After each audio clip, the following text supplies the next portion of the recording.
What's going on, everybody? This is DK Dynamite for a wild video here for you guys tonight, talking about PlayStation being pissed at Microsoft's plans for Call of Duty, some huge new rumors for Warzone, and even another sneak peek that we got from Infinity Ward. Definitely stay tuned. But before we jump into that, be sure to hit that subscribe button down below, drop a like, and make sure the notifications on to stay up to date with everything going on in Cold War 2, Warzone, Modern Warfare 2, and any other future Call of Duty as well. I want to thank all you guys for the support on this evening's Bombshell episode. It is the last podcast we're going to be doing before I go out to COD next. Very exciting. Hopefully you guys check that out. The link to it is down below. And don't forget, this Sunday I'll be streaming the MW19 Platinum Grind over on PlayStation, in which I'll also be giving away plenty of beta codes for those out there that don't have access to one for Modern Warfare 2 multiplayer. But earlier today I saw this report from Doug over at Modern Warzone that a download for MW2 is popping up over on Xbox, and people out there in the replies did say, yes, it's real, it's not clickbait, but it is only a 300 megabyte version of the application that does not contain any game content within it. It is just a small version of the application without much substance to hopefully make the preload easier whenever that starts next week with the multiplayer beta. But I know you guys are on the edge of your seats to see more gameplay of COD 2.0, and trust me, I am too. We're just a couple of days away from the COD Next event where all of that will happen. But speaking of COD Next, we did get a promotional piece of marketing yesterday for COD Next, and I brought this up in my previous video where we talked about Warzone Mobile. That is also linked down below. Something I missed upon first glance though is that within the letters of this COD Next poster, you can see what looks like a part of a mini map, and we're not sure what map this is. Leave your best bets down below. I'm just gonna assume that over the next couple of days they'll drop different pieces of promotional material that contain other pieces of what could be the big Warzone 2 map. Then maybe right before COD Next we can put all these pieces together to form the grand map itself. I know for Caldera and other maps before, they have sent certain pieces of a giant puzzle to different creators, and then we all put that together to then form the new Battle Royale map or whatever the case is. So that might also happen again with Warzone 2.0. Now don't go anywhere. We have more to discuss when it comes to Warzone and Modern Warfare 2, but I do want to jump into this really interesting report that I did see a good day and a half ago, just haven't had a chance to make a video about it. PlayStation isn't happy. So the CEO of PlayStation, Jim Ryan, has said that Xbox's proposal for Call of Duty post-Xbox deal was inadequate on many levels. He says Phil Spencer only guaranteed COD on PlayStation for 3 years after the current COD Sony deal ends. And as a reminder, the current Sony deal is supposed to end after the next Black Ops game in probably 2024. So 3 more years after that, that leaves us with what, 2027? So Sony is upset that maybe during 2028 or closer to the next decade, Call of Duty may not be on PlayStation anymore. Now, it's also being said that Ryan is only commenting because Spencer publicly did many times, and Jim Ryan is claiming that he commented because Phil Spencer said in a public statement that they're offering Call of Duty on PlayStation for several years, when Ryan said it was only set to be 3 when they talked behind the scenes. Charlie Intel said this is more for a government antitrust investigation, which at this time we're centering on Call of Duty's power. So this will be one of those situations that prolongs the acquisition from going through. Apparently, if there weren't any investigations going on right now with the UK government, which there are, then the deal would have actually closed at the end of August. We're already in, what, early September, almost the middle of it, and the original rumor was that the deal wouldn't go through until June 2023. It might go even longer than that. These investigations keep happening to question the power that Microsoft is going to have over a large franchise like Call of Duty. But look, guys, I used to be a Sony pony. I mean, hey, I actually started gaming on an Xbox, moved to PlayStation for many years. I just moved to PC this past May, so now console war doesn't really matter to me. But I know for those out there that prefer their pieces of plastic, I'm gonna say this, right? Try not to get pissed at me, but Sony really shouldn't be talking here. Here's why I'm gonna say that.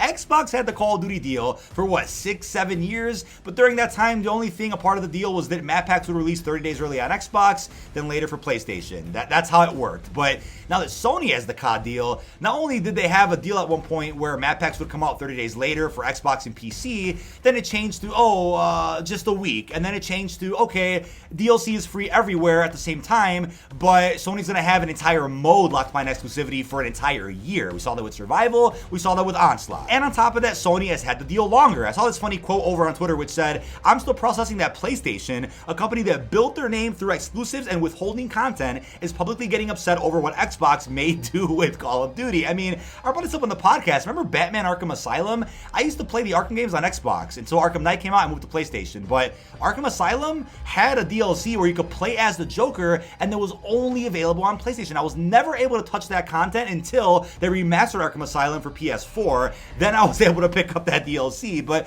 Sony has been known for this stuff for years, and like Fajardi also said earlier, if Sony was in Microsoft's shoes right now and they own Activision, I think there's a high chance that they would have actually just locked Call of Duty behind PlayStation exclusivity for the foreseeable future, especially considering that PlayStation is the dominant platform for Call of Duty as a whole. So I think the best response to this was from Jeff Keighley, the GOAT himself, who said that this actually does have a reason to be reported on, considering if Microsoft is saying one thing publicly but another thing privately, that's definitely a problem. And I brought this up a couple of months ago, right? I'm just hoping for the most amount of transparency possible with an acquisition this big, especially over a franchise this big as well, like Call of Duty.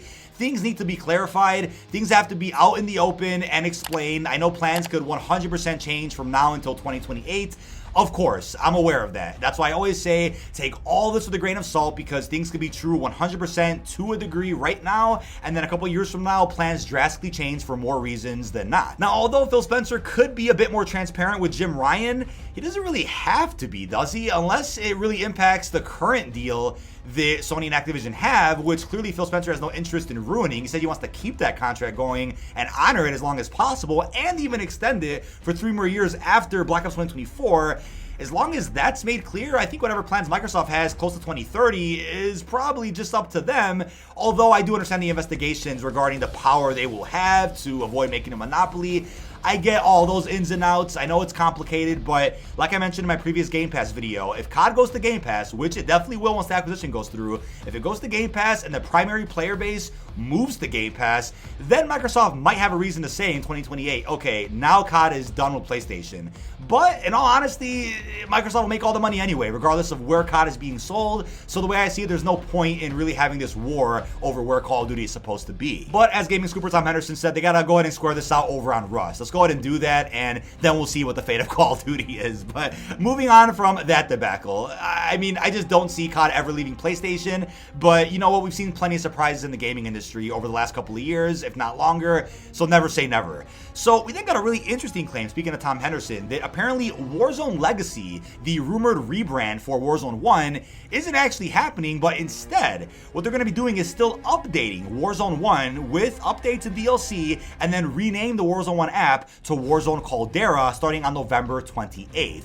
Very specific date there, because November 16th is the launch date of Warzone 2. That's also the supposed start of Season 1 for MW2, but nobody's really talked about what happens to Warzone 1 after that. Whether or not that's talked about at COD Next is unknown, but November 28th being like the start of this transition for Warzone 1 into what they're calling Warzone Caldera, that's interesting. I mean, the first thing that's surprising is that application receiving any type of support. I mean, keeping the servers on and making sure things are balanced and not buggy or crashing, that's important, but DLC, that is something I don't get. I do understand that leaving Warzone 1 in the dust is kind of weird considering how big the player base is for that, but Warzone 2 is going to be available on last gen as well and will be free to play, so that is the only instance where I understand them kind of cutting off Warzone 1 and ending support for it. But I guess the more the merrier if they're going to keep updating it.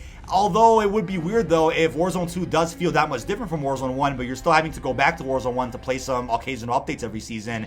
That's weird. Now, the other thing that's weird is calling it Warzone Caldera. Now, the original rumor that it was going to be called Warzone Legacy just sounded gangster to me. It just gave us the impression that a lot of original Warzone content is being vaulted, but some of it would still be playable for those out there that care about Caldera or Fortune's Keep.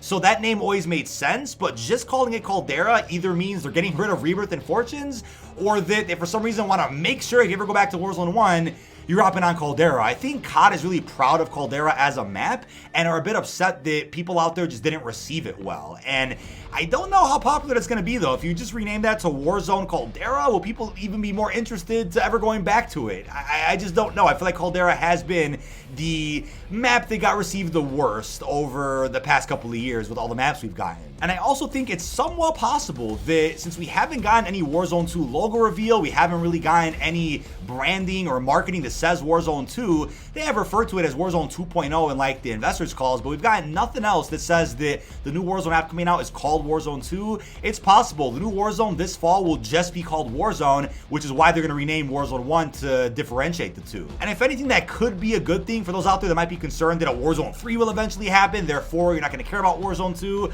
Who knows, but this is very interesting, and if you even look at the COD Next invites that we got, it also doesn't say Warzone 2, it just says Warzone, so maybe that's how they're going to really separate these experiences come this fall. But also on topic of Warzone, we have a report from the Ghost of Hope that apparently a Warzone 2 beta might happen, in the same way we got a beta for Blackout during Black Ops 4.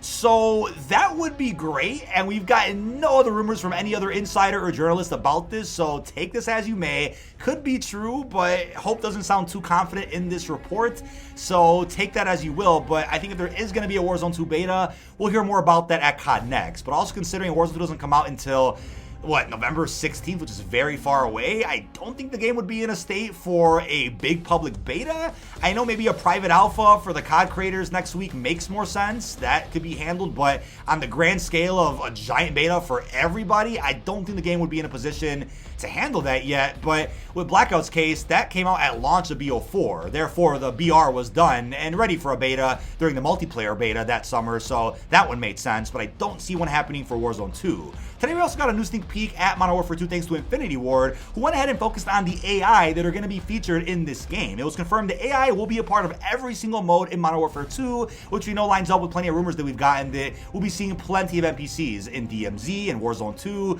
so this makes a lot of sense. And it was a pretty nice breakdown. We got new bits of gameplay. The individual who actually plays Griggs was seen in this interview as well, and is likely going to be the final intel drop from Infinity Ward before the COD Next event. Not sure if we're going to get any other intel drops after the COD Next event. Maybe they could squeeze in a couple more for multiplayer or something before the game fully launches, but I'm glad they brought this intel drop system back this week because people were a bit upset that 2 weeks in a row we just didn't get one on a Thursday, which we thought was going to be the day we got new marketing, at 1:41 p.m. Eastern, but today we got one right when we started the podcast, so better late than never, right? And we also have some last minute reports from the Ghost of Hope as well. New bits of info for DMZ, the mode that will apparently be free to play and attached to the Warzone 2 application. He said, contracts, there will be something called Safe, Elimination, and Hostage. That sounds pretty cool, because again, DMZ will be a PvPvE experience, kind of on the same scale as Escape from Tarkov, but with that COD twist, of course. Able to interact with buy stations, UAV towers, surface-to-air missile sites, gas stations, and even intel. He then said 3 different types of strongholds include Super Stronghold Tier 3,